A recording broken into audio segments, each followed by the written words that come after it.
사랑하는 성도 여러분, 안녕하십니까? 지난 한 주간도 잘 지내셨습니까?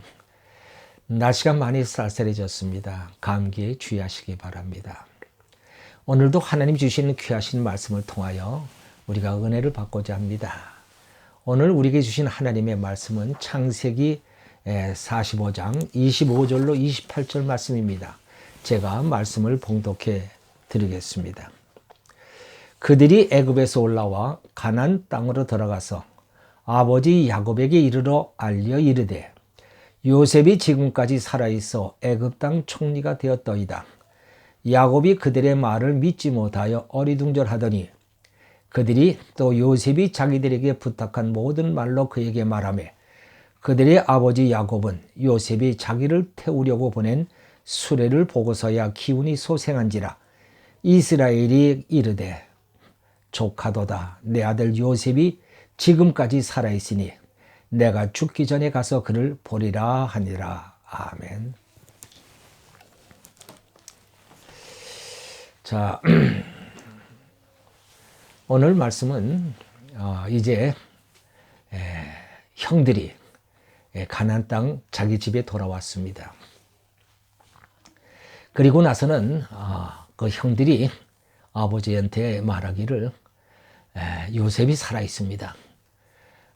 요셉이 애굽 나라 총리가 되어 있습니다. 그리고 하는 말이 아버지, 이제 아버지를 모시고 오라고 요셉이 얘기합니다. 이렇게 아버지에게 요셉이 한 말을 전합니다. 그러니까 그 말을 들은 야곱이 그 말을 믿지 못해서 어리둥절했다. 말도 안 된다는 얘기죠. 아마 야곱은 이 아들들이 먼 길, 그 더운 날에 그 사막길을 건너오느라고 얘들이 좀 더위를 먹었나 아마 그런 생각을 했을지 몰라요. 어쨌든 야곱은 그 형들이 하는 이야기를 믿지 못했다고 합니다. 그런데 이 야곱이 요셉이 보낸 그 수레를 보고서야 이제 그가 그 기운이 소생했다라고 얘기합니다. 요셉이 자기를 태우려고 보낸 수레를 보고서야 기운이 소생한지라. 기운이 소생했다라. 이전까지는 이 야곱이 어떻게 살았습니까? 이 말씀을 보니까 그동안은 야곱이 마치 죽은 자처럼 완전히 기력을 잃어버린 그런 삶을 살았다고 하는 사실을 우리가 짐작할 수 있는 것이죠. 저희 요양원에 이런 분이 있었습니다. 마치 죽은 자처럼 사는 분이 있었어요. 그분은 웃을 일이 있어도 웃지 않습니다. 또 그분은 요구하는 것도 없고 불평하는 것도 없고 원망하는 것도 없고 싫은 일이 있어도 짜증내는 법이 없습니다. 그분은 주무시지도 않는데 늘 눈을 감고 있었습니다. 살았으나 살아있는 것 같이 살지 않은 거죠. 죽은 자처럼 산 거죠. 삶의 의욕이 완전히 없는 그런 분이었습니다. 아마 야곱도 마치 그런 분처럼 살아있으나 산 사람처럼 살지 않았던 것 같습니다. 웃은 일이 있어도 웃지도 않고 기쁜 일이 있어도 기뻐하지 않고 그야말로 삶의 의욕을 완전히 잃어버린 그런 삶을 살았던 것이죠.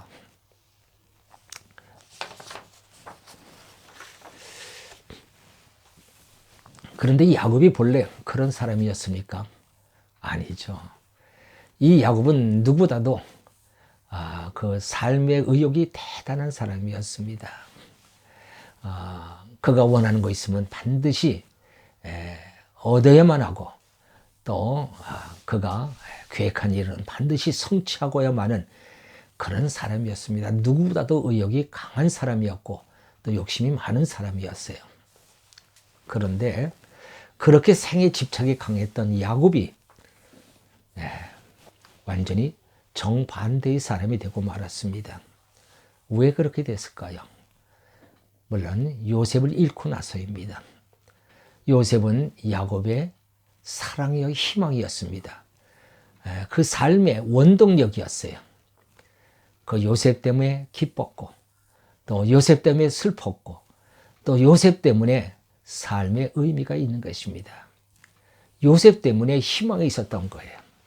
그런데 요셉을 잃고 나서 그는 완전히 생기를 잃어버린 자가 되고 말았습니다. 작곡하신 그 박완서 작가님의 자서전을 읽는 중에 그런 내용을 봤습니다. 그분에게 4딸이 있었습니다. 과거에는 옛날에는 딸만 있으면은 안 되죠. 아들은 하나쯤은 있어야죠. 그래서 참 아들을 굉장히 소원했는데 마지막 5번째 낳은 자식이 아들이었습니다. 그런데 이 아들이 아주 잘생겼어요. 그리고 건강도 아주 건장하고 또 얼굴도 준수하고 아주 또 성격도 좋고 또 똑똑해서 공부도 잘했습니다. 그래서 서울 의대를 들어갔어요. 이 아들은 그 엄마의 정말 자랑이요 또 엄마의 기쁨이요 삶의 의미였습니다. 그런데 이 아들이 25살에 갑자기 죽었습니다. 이 엄마 박완서는 거의 실성한 사람처럼 되고 말았습니다.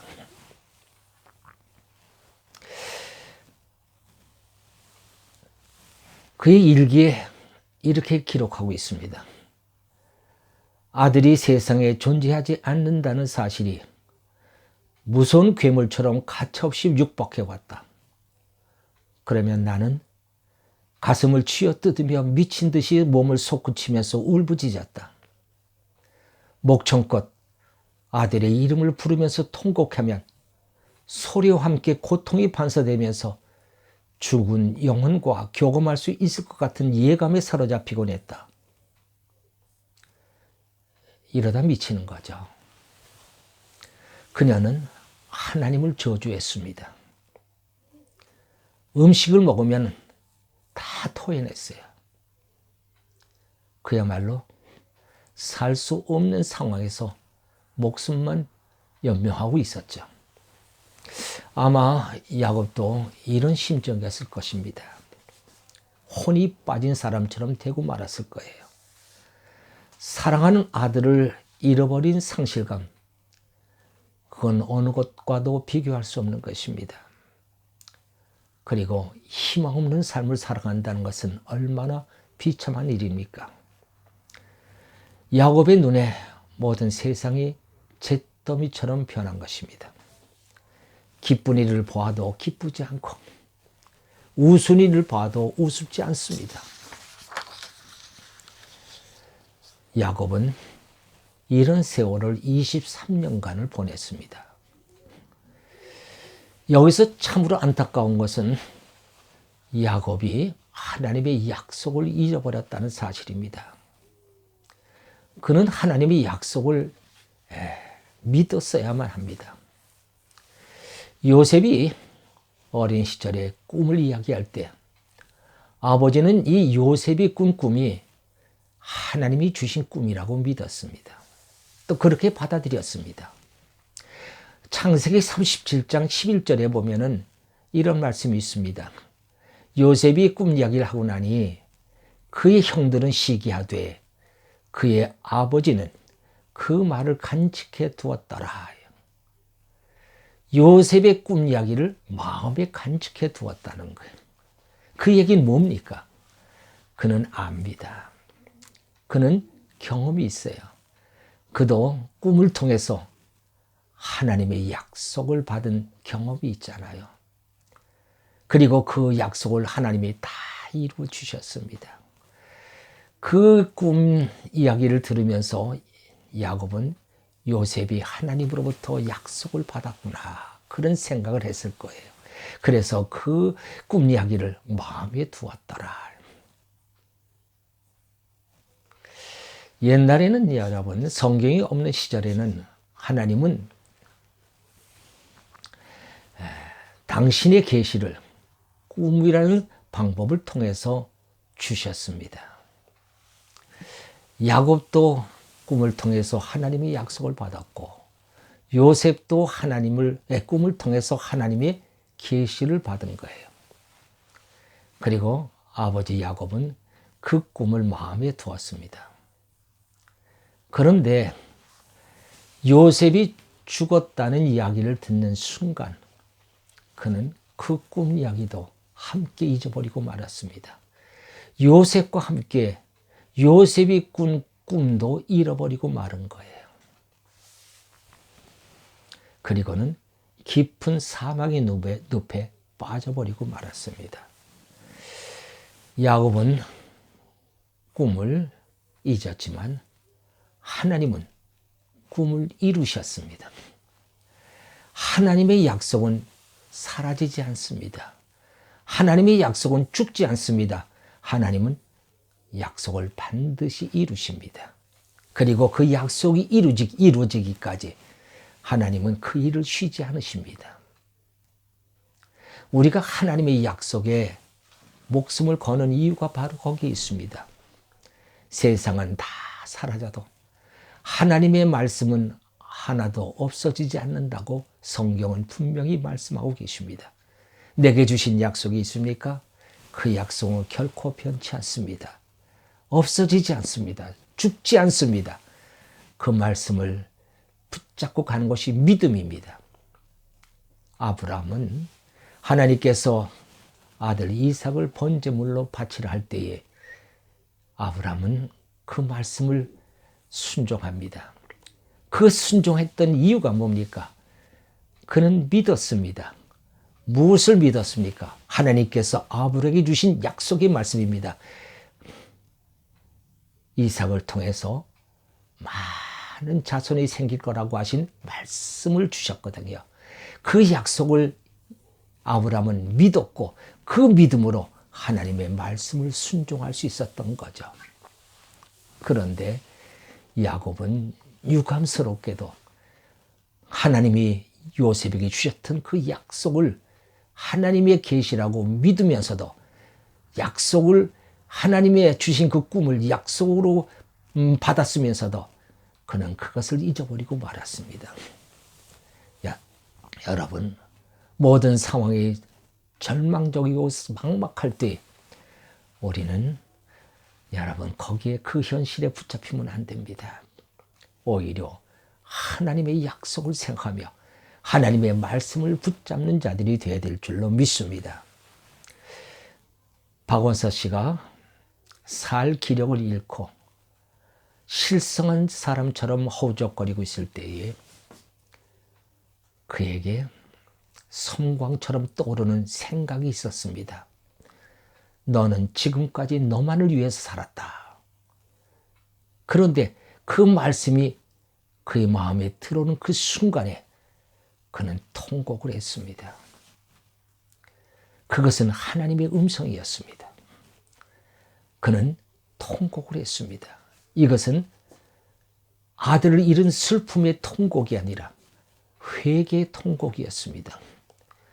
여러분, 하나님의 말씀을 붙잡는 순간, 성령이 임하시는 순간 우리는 하나님 앞에 통곡을 합니다. 그는 그 후에 귀로만 듣던 하나님이 정말 살아계신다는 사실을 믿게 되었고, 그리고 결국 천국도 믿게 됐습니다. 그에게 희망이 생겼습니다. 하늘에 있을 아들을 만날 희망이 생긴 것입니다. 그래, 이제부터는 나만을 위해 살지 않을 거야. 그는 마음에 작정을 합니다. 내가 저 하늘나라에서 아들을 만나리라. 그는 희망이 생겼습니다. 그는 그 슬픔과 절망의 늪에서 구원을 받은 자가 되었습니다. 그때부터 그는 글을 쓰기 시작을 하셨습니다. 예수님은 나는 길이요 진리요 생명이라고 말씀하십니다. 여러분, 그렇습니다. 예수님을 만나면 생명을 얻습니다. 그리고 길을 알게 됩니다. 그리고 그 말씀은 영원한 것입니다. 예수님은 곧 말씀입니다. 말씀으로 예수님을 만나는 이마다 그 영혼이 소생됩니다.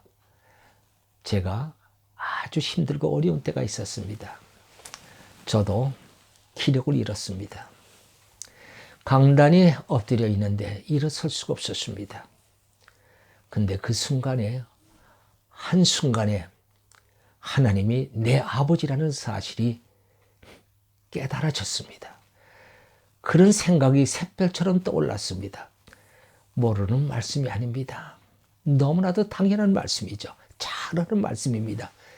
그런데 그 말씀을 잊어버리고 있었던 거예요. 하나님이 내 아버지라는 사실을 잊어버리고 있었습니다. 그 말씀이 다시 내 마음속에 들어오는 순간 나는 살아났습니다. 아버지가 사랑이요 희망이었습니다. 내 마음속에 기쁨이 충만해졌습니다. 사랑하는 성도 여러분, 잃어버린 말씀을 찾으십시오. 잃어버린 예수님을 찾으십시오. 그리하면 사랑과 희망을 회복하게 될 줄로 믿습니다. 그리고 기쁨으로 충만해질 것입니다. 삶에 대한 의미와 그리고 삶에 대한 의욕이 넘치게 될 줄로 믿습니다. 기도하십시다. 할렐루야. 하나님 아버지 감사합니다. 오늘 우리에게 주신 귀하신 말씀,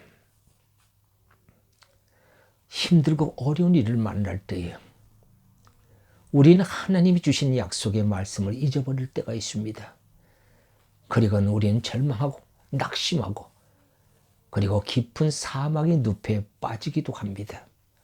하나님, 우리를 불쌍히 여겨 주시옵소서. 하나님 아버지, 늪속에 빠져있는 자가 아니라 믿음으로 하나님의 말씀을 찾고 하나님을 다시 찾는 자들 되어서 다시 생기를 얻고 믿음으로 소생하며 믿음으로 살아갈 수 있는 하나님의 사람들로 축복해 주시옵소서. 다시 사랑과 희망을 회복하고 믿음을 회복하고 주님과 동행하는 삶을 살아가는 저희들 되게 하여 주심으로 참으로 이 땅에서 하나님의 뜻대로 살아갈 수 있도록 인도해 주시옵소서. 감사하고 우리 주 예수 그리스도의 이름으로 기도하옵나이다. 아멘.